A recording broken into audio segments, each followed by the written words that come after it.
behind us, that is the Formula One pit lane, which we've commandeered for Rallycross, which is much better than Formula One, isn't it, Andreas Bakkerud? Way better, way faster, 0 to 100, 2 point whatever seconds. Yeah, we're faster, we drive on the gravel on purpose, we do jumps, what's not to like? So yeah, all good. Drama in that first session, as you'll see in a minute. Yuri Belevsky, who's in this first race, the leader of the European Rallycross Championship, was a DNF with broken steering. Yeah. We had contact between Vaby and Kristoffersson, which means that Niklas Gronom leads the World Championship standings, and they are racing together, Andreas, which actually has been great for us. It's been, it was an awesome Q1. Yeah, it was, a lot wasn't of it? stuff happened. A lot of drama. It made it easy for us to commentate the race, to be honest. So yeah, absolutely thrilled. So on the outside, Belevsky, and then Moser, and Volland. It's Mark Moser and Attila Moser. I spoke with the Volland team. Obviously, Belevsky had some issues with the steering after the impact, and Nils struggled a bit on the dirt.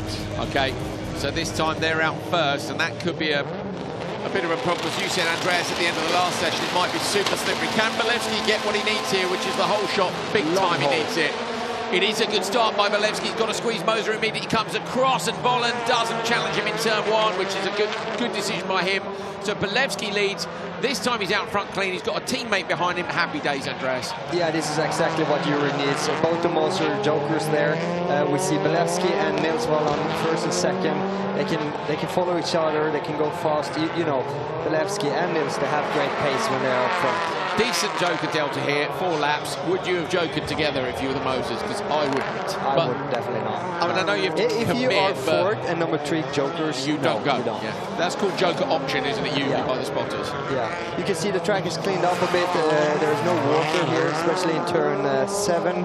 Let's see with 8 and 9. It looks dry, dusty a little bit now. And that's the hard thing for the track marshals to know exactly when to put water on track. This soil here doesn't drain as much as it would do in Bergen, where I live. Yeah, you know, it rains a lot in Bergen, doesn't it? The water stays on top, it doesn't really go through. So dust is going to be an issue in Q2, but the track is going to be much more consistent. Volland's doing a good job here. He's going with his teammate, who's only 1.4 off at the end of the first lap. And all the drivers are behind us, looking at the monitor. They're basically, look, Andreas, over here, the KMS guys, Clara, they're all looking at the monitor in the paddock as Volland goes and comes back out.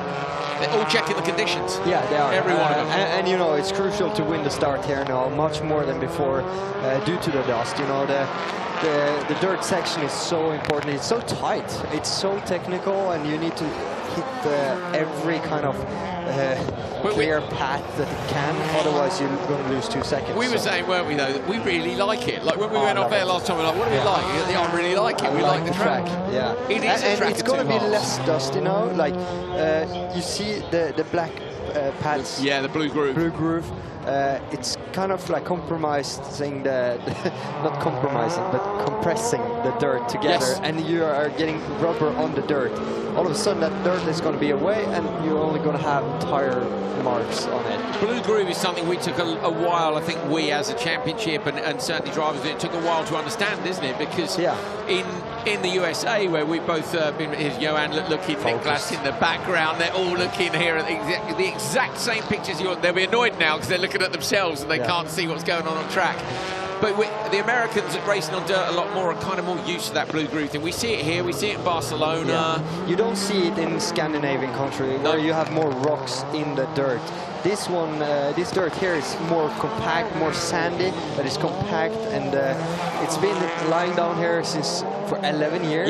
Yes. So it's very hard and solid. It was unused for 8 years as well, which is fascinating, really, that they managed last year to get the track back together. Great stuff, it looks Belevsky. great from Belevsky. Let's see if he gets the rotation here in the last turn. Yeah, he's keeping it tight. He's got one more lap to go. V style. And the crucial thing is, whenever you turn the steering wheel, right, you're changing the camber and caster, the camber on the front wheels. Yes. The important thing here on this track is to get enough rotation, but not over rotate, so that you have a straight steering wheel in Got you for the biggest contact so you patch. get 100% tire grip. So you don't want too much lock on the way in, and you don't want too much opposite lock on the way out. On the way in, it's kind of okay, but you can't have too much or too little on the exit. So looking at his lap times, 104.8, 104.6, 104.4. Belevsky's found 2/10 on each lap. Obviously, this time he's been in the Joker. Just got to get through dialed in on the braking. It just, you know, dives, squats in the exit. How would he be feeling after Q1? You know, you've come in to win a championship and that happens. And he didn't do anything wrong. No, I know. So, yeah, I felt for him, to be honest. Me too. And he's probably a bit stressed, but hopefully he can find something that he enjoys Q2. You know? Yes. He's up front. He won the start. He's not put a foot wrong in his heat. I think this is one of those days where you don't enjoy anything until the job is done. You know this feeling. You've won the European Championship yourself. He comes through the final corner. This is a better run, so Belevsky makes amends, gets the whole shot, bangs in some great laps, and comes home with a 4:24.4. Now that would have been enough for P2 in Euro last time out. It would actually have been enough for P2 overall last time out. Nyirád was the quickest last time of all the world and Euro drivers, but big track evolution makes a difference to that. Yeah, very much. It was super wet in the beginning, and then it dried up. So it was 10 seconds margin, wasn't it? Yeah, it was, and then Nyirád ended up 5 ahead of Gordon, 2.5. I don't know, whatever. Belevsky won, so we're looking at bits of paper replays. Great start from Yuri, absolutely what he needed for Q2. He had 4 very clean laps. It looked great when he was driving. You look how nicely the car is balanced when he's braking. Boom. You know? He went 10 seconds quicker than Litvinovic, who was quickest at the time, but Karai split them by 5 seconds. That was what it was, because we got our results are different here as well this time. We got Euro and World in together on the same result sheets and the same timing pages. So they get separated by the qualifying points, but it's a headache for me and Andreas. Yeah. First world problem. So that's Mandy August and Rennie Munich lining up next to each other on the grid. I wonder if they'll have had a chat. They are respective other halves. We haven't, apparently the atmosphere down in the Sousa garage was not great. Hammering out the side of the car. The roll cage is okay, but they were hammering and pulling out the side of the car, and the two Sousas were opposite sides of the garage, arms folded, not saying a word, which I totally understand. Yeah. And it was black flag as well, I believe. Yeah. And I think they are brothers, right? And they work together in the same business. Do they really? Oh, wow, mate. Yeah, so, wow. Litvinovic, Tapanen, Vaby, Munich and August. So only OC Vaby here from the World Championship drivers. And of course, he's in this because he tapped the barrel. I saw him in the queue to go and grab lunch. I was like, how's it going? He's like, oh. He's like, Johan came millimetres away from doing the same thing as me. He said, but yeah. He was. He said it was really wet, really slippery. What's tricky is that they don't have a middle prop shaft in between front and rear, especially when it's that slippery as it was. You can't really control the rear in the braking. So yeah, it's hard to do it. And OC's car control was epic, wasn't it? Going to try and win the start here. Tapanen and Litvinovic inside him. Oh, it's a good start by Rennie Munich and a great start by Tapanen. Tapanen inside Vaby. Tapanen gets the whole shot. Litvinovic is there as well. Vaby gets a little tap from Litvinovic, but holds P2. I wonder if Vaby goes Joker now. I think he can't with Mandy Augustin. Both. Now he could, but of course he wouldn't have known that, would he? Yeah. With Mandy and Rennie in there. And what's the delta? Did we say 3.5? 3.5. Yeah, you can't. 3.2. And Vaby's quicker, isn't he, significantly? Yeah. Oh, he looks to the inside. Tapanen shuts the door. No, he doesn't. Vaby inside into the door. Can he get through? Tapanen runs a bit deep, and Vaby waits for him. So is that to avoid a penalty? I think so, yeah. He maybe felt it was a little bit too harsh. Fair enough. He's in the championship fighting with Niklas and Johan and Clara. He wants P2, doesn't he? Understandings. He wants to chase him down. But you can't do it with risking everything. No, and that, I guess, is why they'll be frustrated from Q1. Yeah. And you know, Tapanen there he's a quick driver. He has a good car, good team around him. The pace is high. Tapanen was P7 last time, but that would have put him P3, P4 of the Euro runners, P4. It's his first time in that car. It's the same type of car that Andreas used at Lohéac recently. You said it's a weapon, isn't it? It is. This is the ex-Timur Temurchanov's car from back in the days. Yeah, Vaby's gone Joker. He'll come out clean. That's a good decision, because now in theory they have 2 laps, unless Tapanen's crew respond and send him, which I would do. Yeah. Although, in theory, actually thinking about it, Maybe not, because he's not in the same series as Baby, so why not? Tomorrow, it's better to be I'd up send front, him. Clear air, no dust. Yeah, no pressure behind him either. I think don't then. Yeah.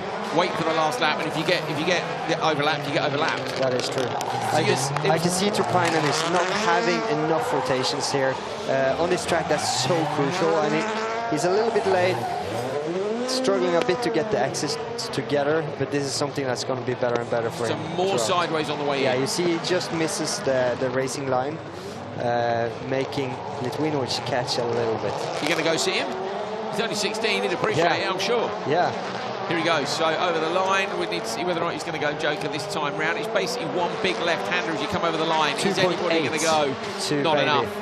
It's not enough, so there's no point in going. He might as well sit tight. Litvinovic goes, and he didn't need to actually, but this might be to cover off Munich behind. So Litvinovic covering Munich, easily done. And now really it's just Turpainen versus Baby out front, but Baby will get it when the merge comes if the gap stays the same. He's down to 2 seconds, so Baby's absolutely flying here. Track conditions are better for the Norwegian driver than they were in the first session. I do think this track suits Baby. You see he's going all the way into the barrier. Like, you can see kind of like a difference on a world driver and a European Championship driver.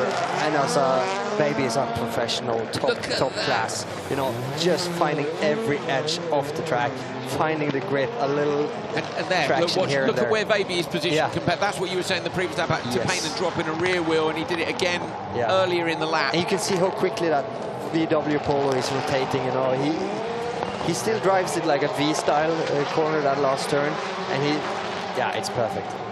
I'm not sure if I could have done it any better, to be honest. I like that, that's very honest. Turpainen goes into the joke lap. Baby stays on the standard lap. Andreas Bakkerud says Baby is driving brilliantly here, and I'm inclined to agree. The other thing is Baby is not going to come across anyone now the rest of this lap, and of course his competitors are going to be up against each other.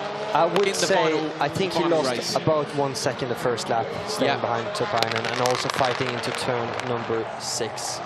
So we'll have to see whether or not Limitainen can beat the likes of Kristoffersson to turn 1 in the next one. Look at, staying perfectly in the blue groove. Look again. Driving sideways for 30 meters, that's awesome. Yes, Baby. I said to him, he was so disappointed about the spin. I was like, but Osi said we really enjoyed the sendiness. Like, we don't mind. He sort of smiled. And slow is faster, you know. But he makes it like a dance. So he's much tidier this time, doesn't need quite the rotation he had in the wet last time. OC Baby does a brilliant drive here to cross the line and set a time of 4:22.0. Now that would have been P2 last time, so Limitainen's time from Q1 is still the fastest time. Mika's onboard was brilliant, wasn't he? He was so concentrated.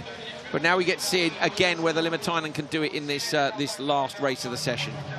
World and Euro racing together in qualifying before we separate them for the semis and the finals. 1:03.2, that's a very quick lap time from Baby, beating Belevsky with 2.4 seconds. Ola Christian Baby then, ahead of Turpainen, Litvinovic, Munich and August in that one. Just look at the stewards' decisions. Tamas Kurai was given a penalty. When? Was that for the overtake Plus on 5 second the penalty left? stewards' decision, so that would have dropped Tamas down. He was in P3 on the grid, but 5 seconds obviously didn't drop him. Not dropping behind Litvinovic? No, it didn't. So he's going to so Kurai will drop to the outside of this next race. It's just popped up on the timing screen. And as we say, black flag in RX3. That was the contact between the Souzas. Yeah. But you're looking at OC Baby doing a perfect job, keeping the Polo absolutely in the blue groove. He did a great job there. Yeah. When he's on form like this, then it's such a high level.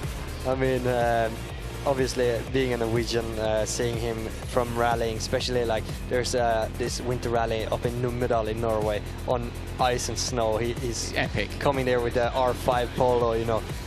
I've never seen anything like it.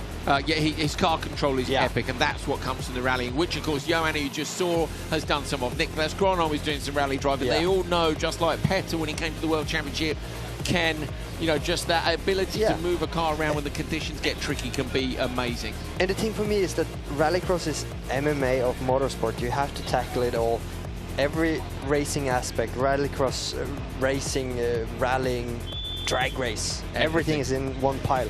Everything. So you've got 2 Euro drivers either side, Limitainen on the inside, Karai on the outside. Then you've got this man, Kristoffersson. Niklas Gronholm, I love it. Look, we're just getting in time to see the last tighten of the belts, the last check of the gloves. Look at Gronholm's eyes go wide. Blink, blink. You can't afford to do so when the lights are about to go out. Clara Anderson is outside, 4th on the grid. So Kristoffersson in the middle. Limitainen got a banger of a start last time. He's going to need another one. He's on the inside line. He would be so stoked to beat these drivers. Here we go.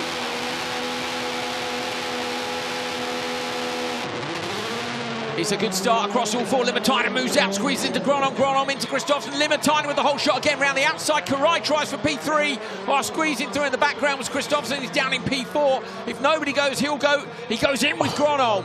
3 gone in. Karai's followed them in as well. So Gronholm followed in by Kristoffersson, followed in by Karai.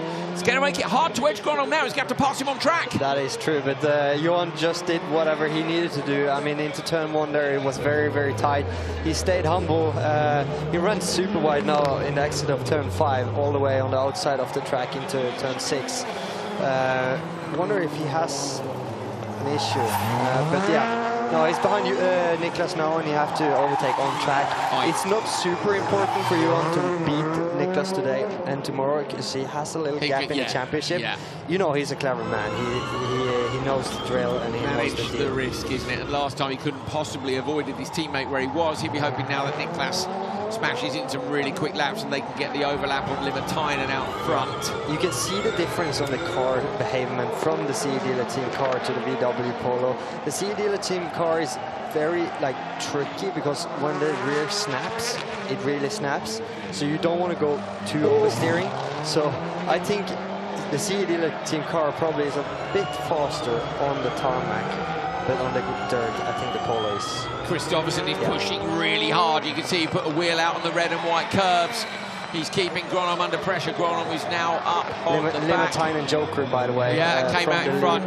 Sorry, Andreas, he did indeed. So Limitainen covered them off, and I think that's it. I love that, because he didn't need to. It didn't matter. So Limitainen went in and out, came out in front of them again. So now there's a queue behind him. Clara is the only driver who hasn't Joker. Look how dusty it's now. Up the inside. Gronholm trying to get inside Limitainen. They're side by side. Was there contact? We ride on board. Where's Limitainen?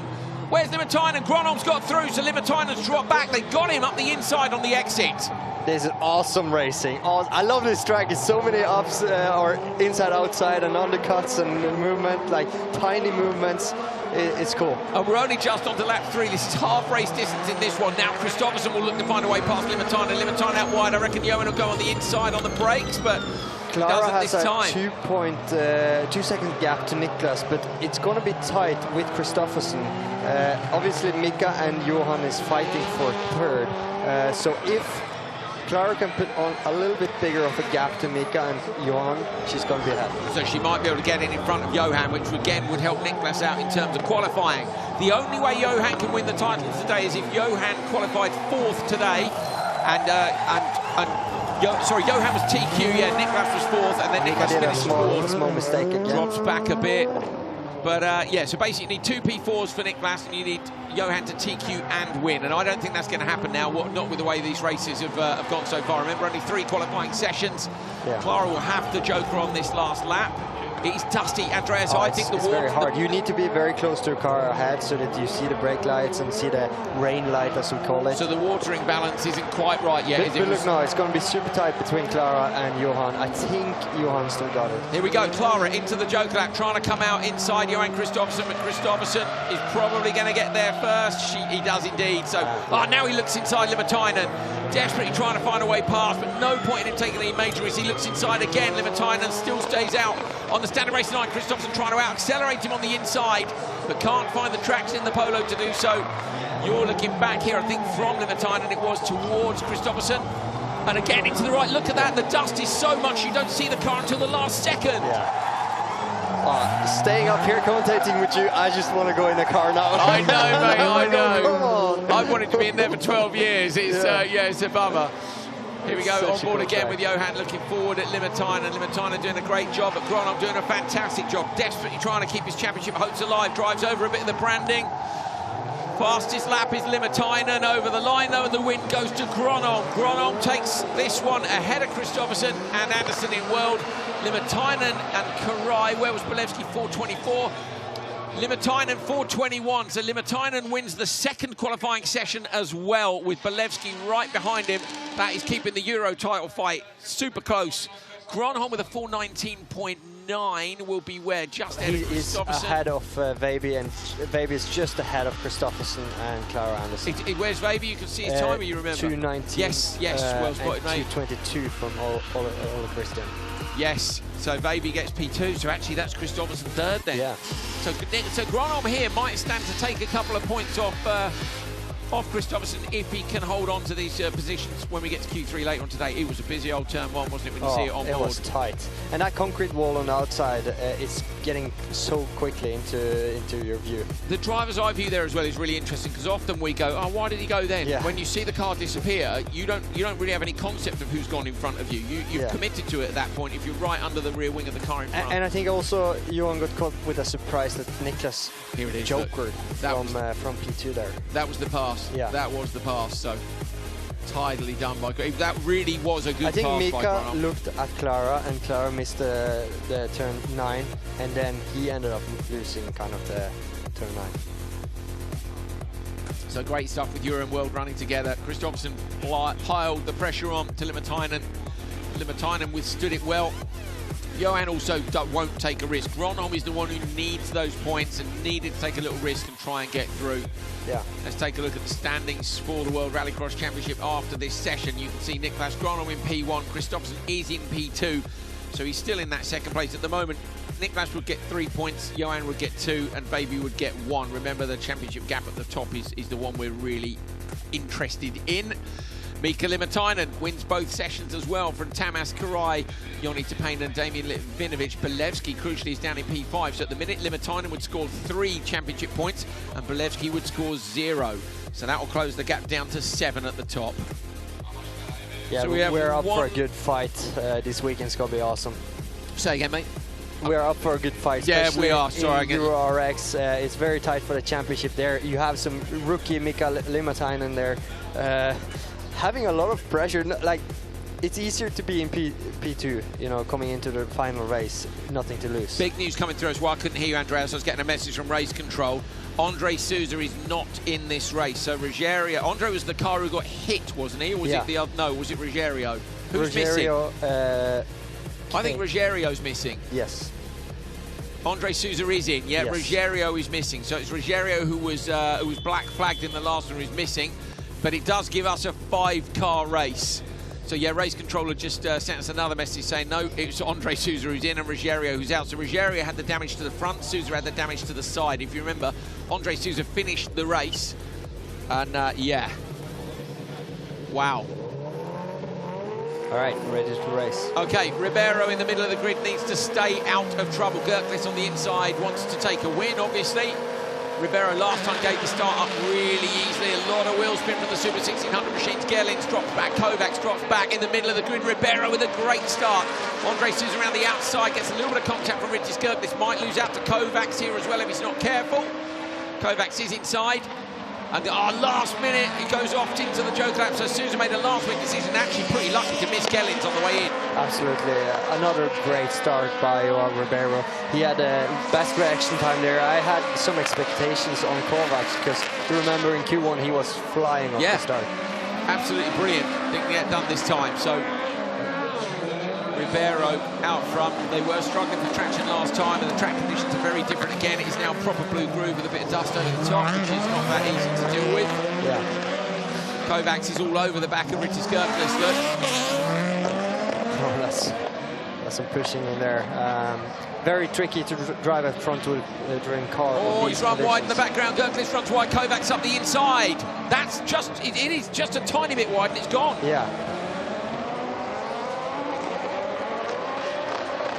There's that branding which was in the road. There was some there the previous time as well. I think the drivers are touching the Armco on the inside and ripping the branding off the wall. And I see that Gelane's overtaking Souza there, because Souza beat Gelane's in the Joker lap prior to this. Johan Ribeiro has got a little gap here to Kovacs now, so 1.5 seconds lead, just where he wants to be. Up front, he's been so solid the whole season, and he shows class here again in Turkey. It's another track, another completely different conditions from Finland. Massively, It's completely different. We have actually a nice variation in terms of the tracks that we've been to this year, where they're high speed, low speed. The weather helps. I mean, you can't control the weather, but I must admit, I don't like it when you get a rallycross season with no rain. So I love the fact that Höljes was so wet. Finland, of course, you weren't there, were you? But you would have seen, I saw it on TV. The rain, like when it just came at the last minute. It was crazy. Everyone changed it. It was such a great moment. It really was. Super cool. I'm going to tell you, I did a race in France 2-3 weeks back, Lohéac. It was on, off, raining, sun, all day. It was the hardest race ever. Really? I always got a bit like... the wet condition. Yeah. Ribeiro still leads. At the minute, the gap back to Gellins is 5.5. No point really. The 2 in P2 and P3 are in a bit of danger. Gellins does the fastest lap, 106.5. So Kovacs and Gerklis could be in trouble here. Yeah. Gellins might be able to take a position. Kovacs actually catched 1/10 on Johan Ribeiro, which is great. I saw you doing a small mistake on the dirt on the previous lap. He has a little bit different driving style here compared with the rest of the field. Look on the next lap in turn 7, the way he rotates the car. It looks a bit odd, but I think it's working. Yep, getting it done. Still these 3 remain out, so 1 lap to go. Close to the arm car on the right. This is the bit where I think people are touching the wall on the inside. There's the branding lying in the road that they've ripped off. The thing is, it's a small jump or crest with... Like, if you go very tight and narrow to the barrier, you can brake in a straight line. So I think Baby and all these guys are super close to the barrier, super close, taking down the branding. And we're going to see all 3 of them jokers. They've closed the gap as well. Watch for Gellins in the background. Gellins here trying to take a position. Can he get in the mix or not? He can. He's almost backed out. That Gellins was pretty kind to them there. I think he came in. I think he braked too late, and then he got a massive understeer. Ran deep, so he wasn't kind to them on purpose. Look now on Johan Ribeiro in turn 7, so not this turn. So that's the next one. Maybe we don't see here. This is it. Watch Ribeiro here. Yeah, he have a lot of rotation, and he get back on the inside. He didn't do it as well as he did before. Handbrake on the way in, Andreas? Yeah, but he kind of like stopped the car, pull a handbrake, 0, and then go. Kovacs. If it's the quickest line, I don't know. Well, Kovacs is looking, gets a bit of contact as well from Gerklis in the background. But Ribeiro going to take this one, barring any mistakes in the last couple of corners. Remember, they're doing 2 quali sessions today. This is actually their work done for today. So Ribeiro through the final corner. Good job by him. Keeps it tidy. Kovacs going to follow him over the line. Ribeiro, Kovacs, and Gerklis is the order. Gellins comes through in P4. Andres Souza. Is Andres slow out there, Andreas, or is he? No, he's just a little way behind them. Yeah, 108.6 from Souza and 7. I think his lap 2, he had some issues. Maybe he had a spin. Results then, Ribeiro takes the race from Kovacs, Gerklis, Gellins and Souza, and hopefully we'll have the session results for you as well. But at the minute, the end of day 1 for Euro RX3. Remember, we've got lots more action to come with Euro RX1 and World RX as well. Here are the replays from the last one. Very good start. Brave too. I mean, obviously got the good start, but at this point you're in a pincer movement of 5 cars. Like, you just want to minimise the risk, and he's done it. But at the same time, Gerklis on pole. The turn 1, it gets so tight, so you have to. You're gonna have to brake earlier. Keeping it tidy. 3 cars into the Joker at the same time. What surprised me was that Kovacs was being able to catch that 1.5 second gap to Johan Ribeiro, the champion, the master of this class. You know, over the line there are inside of 1.5 seconds to Gellins in 4th. So, yeah, I think maybe he feels the pressure of leading the championship and the whole season coming to an end. Absolutely. Johan Ribeiro still in the TQ spot, equal on points look with Richard Gerklis, but because he won Q2, he takes the top of the standings. Kovacs is 3rd, Gellins is 4th, Andres Souza is 5th.